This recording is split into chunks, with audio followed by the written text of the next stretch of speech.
Okay, here we go, guys. We got the new Pinokio Speed here, so I'm gonna go ahead and open this up and try it out. Now, while I'm opening this up, I want to clear up any rumors that I've seen on the internet that people have said that, you know, I'm getting, you know, paid by Evan to endorse his products or yada yada yada. That's not the case. As a matter of fact, I think since I've known Evan, I think maybe I've gotten 2, maybe 3 Pinokios, including this one, for free since I've known him. As a matter of fact, when I was playing with Pinokio jerseys in 2009 with Widowmakers in the PSP, we were probably the only team that was using Pinokios. We weren't even listed as a sponsored team because Evan was too much of a pussy to fucking put us on the list because he was afraid of what John Dresser and Ed Riker were going to say over on PB Nation. So if anybody out there thinks that I get some sort of super special treatment or that Evan pays me to endorse his products, it's anything but. Okay, I've paid for practically every Pinokio I've used for probably the past 3-4 years.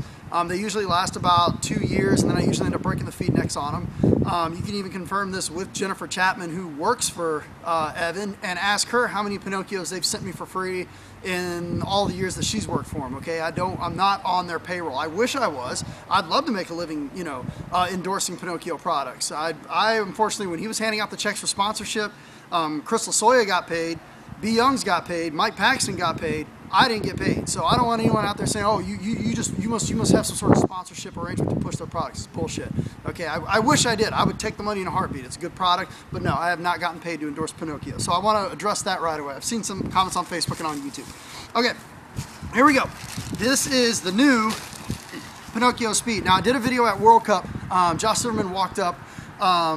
Josh Silverman came up with a prototype of the Speed. This is actually a factory. This is what they're going to look like when they come out. Now they're going to have fancy packaging and stuff like that. The boxes didn't get done in time on the first 200. I believe that the first 200 that were made, this is one of the first 200 off the showroom. They didn't even want the boxes because they had to air them in. The rest of them, which are going to come in at the end of January 2014, they'll all be here. So here we go. Now, one of the questions. Sorry about that. The other camera died. So you can take the nose off with one button, and you can get inside here with a cloth if you need to clean the inside.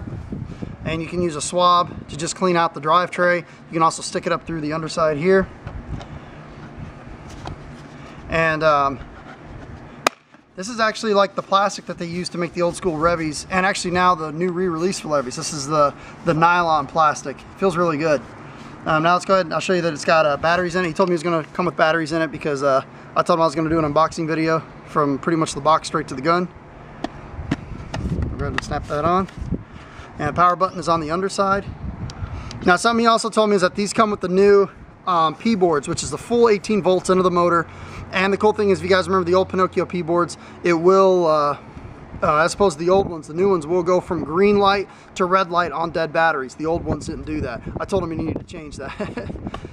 Still use the Halo feed neck, so let's go ahead and put on the gun. This is what obviously the old Pinokio looks like. I mean, I really like it, but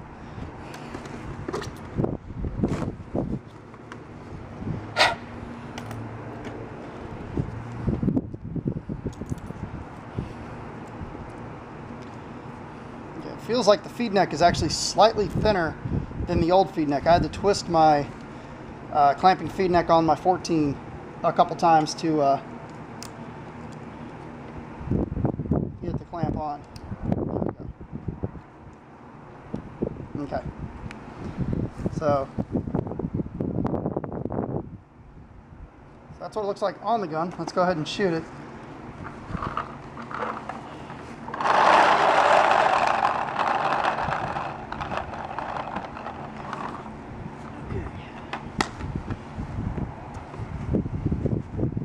Should have just enough air in here to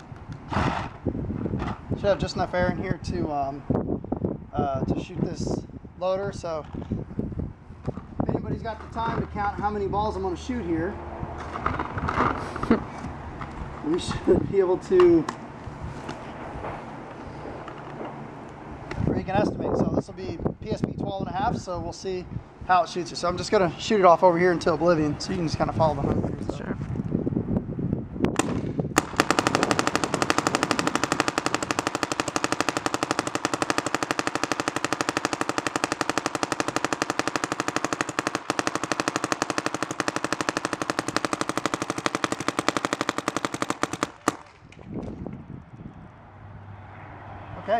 shot it dry. No paint in here at all. Sometimes you get those loaders with a little bit of paint in the nose. Didn't feel that at all, even with me slightly leaning it forward. Even though I'm out of air, I'm going to load it up with paint one more time.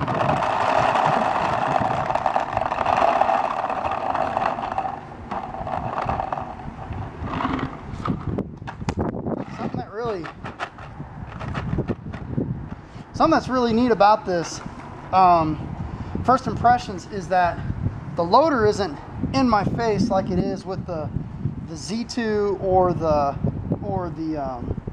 even the bigger Spire.